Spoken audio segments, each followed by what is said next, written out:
Iran ও ইসরায়েলের মধ্যে চলমান সংঘাতে যুক্তরাষ্ট্র জড়িত নয় বলে দাবি করেছেন মার্কিন প্রেসিডেন্ট ডোনাল্ড ট্রাম্প।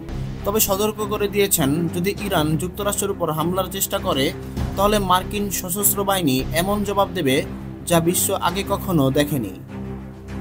শনিবার দিবাগত রাতে ইরানে হামলার পর সামাজিক যোগাযোগ মাধ্যম ট্রুথ সোশ্যালে দেওয়া এক পোস্টে ট্রাম্প বলেন, এই হামলায় যুক্তরাষ্ট্রের কোনো সম্পৃক্ততা নেই। একই সঙ্গে তিনি যুক্তরাষ্ট্রের অবস্থান স্পষ্ট করে বলেন, ইরান যদি আমাদের উপর হামলা চালায় তাহলে তা হবে তাদের জন্য ভয়াবহ পরিণতির সূচনা।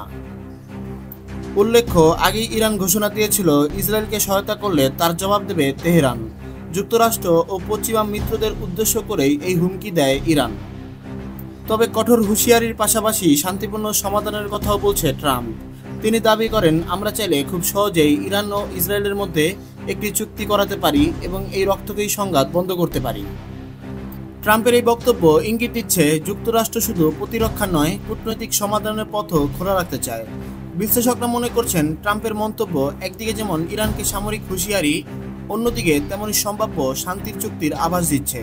এতে মধ্যপ্রাচ্যের ভূ রাজনীতিতে যুক্তরাষ্ট্রের ভবিষ্যৎ ভূমিকার দিক নির্দেশনাও পাওয়া যাচ্ছে।